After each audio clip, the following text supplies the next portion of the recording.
Good morning and welcome to Wake Up Africa this Saturday, 22nd of March 2025.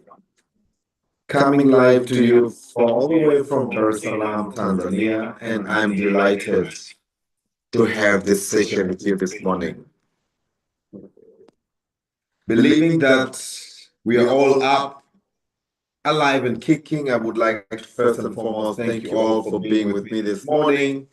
And totally honored and delighted as always to have this wonderful session where we come up Saturday morning to change Africa's narrative.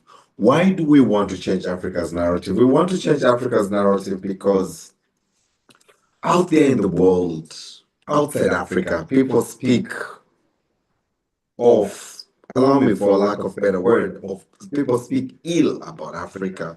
But when they come to Africa, realize they had no clue how beautiful this Mother Earth is, this mother continent, the cradle of human, the cradle of mankind is in Africa. This is where life began here in Africa. And yet still, most of these continents that have developed way beyond countries, etc., got their wealth. Almost all of them got their wealth from Africa during the colonial time. I'm not looking back into the colonial era, although it's a fact that we can't erase, but truth remains the truth. But they look onto Africa like the continent that is war-torn. They look onto Africa like a continent that is, described by diseases, poverty. But for those of us who live in Africa, and at least not for those of us who live in Africa, this is home. But we've also had the lucky ones who've had the exposure to visit some of these countries will totally agree with me that, it's not green. Everywhere it's not green. There are countries you go, developed countries, developed first world countries, where you ask yourself, okay, so if this is what they call developed country, um, what about us? I mean, they're worse. They're worse than some parts of our African country. So it's not all about, and it can be attested by those who come to Africa, and that oftentimes they refuse to go back to their countries. Africa has continued to host not refugees only, but many people come for work. And I've seen this because I've worked in the UN, I've worked in other regional organizations. They come to Africa, or they come to Tanzania, they come to Africa for work, and they get stuck here. So this is a sign that it's not all bad. It's not all bad at all. And today we are looking onto the economic significance of regional blocks. In Africa, Africa has quite a number of regional blocks. The ones that are known in record are 8. We're talking of UMA. UMA is Arab Maghreb Union. It's abbreviated UMA, Union of the Arab Maghreb, but Arab Maghreb Union. Then we have COMESA. COMESA stands for Common Markets for Eastern and Southern Africa, COMESA. Then we have Community of Sahel, Sahara States, CENSAD, Community of Sahel, Saharan States. Then we have the EAC. I speak about EAC almost on every episode of Wake Up Africa, EAC.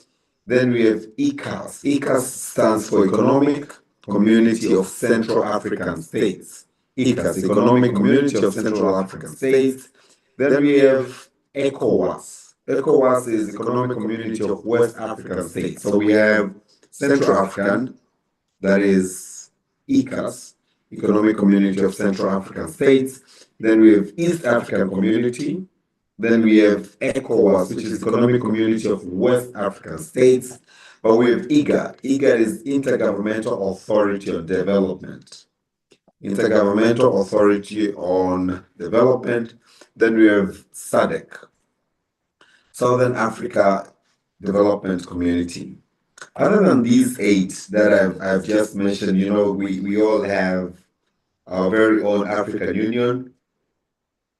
that is the economic arm, or ensures that Africa grows and matures and remains firm as the continent.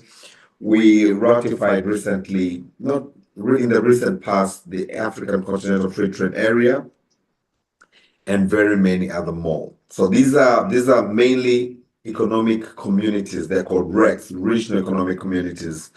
These are the African Union recognizes 8 regional economic communities, the RECs, that build blocks for continental integration. So today I want us to look into these blocks and what is their significance.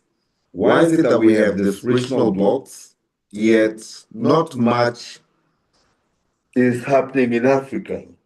Not much is done in Africa. Not much is happening in Africa. And all of them, as I said earlier on, all of them are crucial for fostering economic growth, trade liberalization, and regional integration.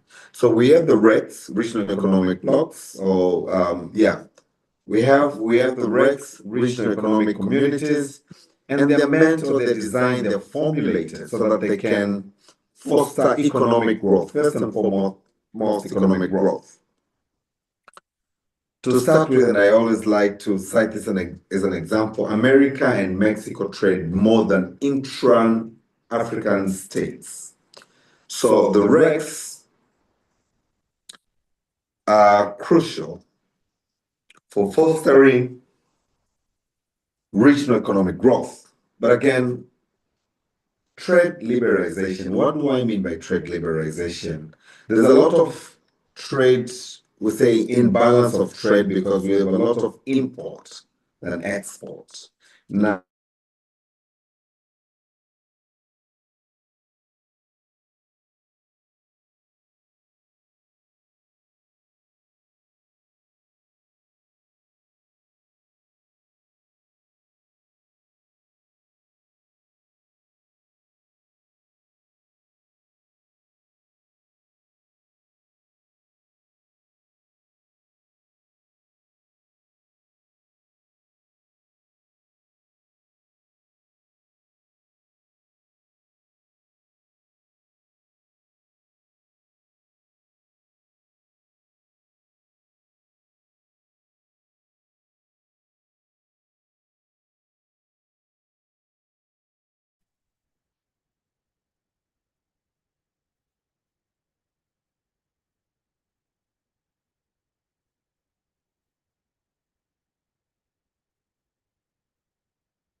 apologies, my dear viewer, for a I got disconnected slightly, but we are looking onto the regional economic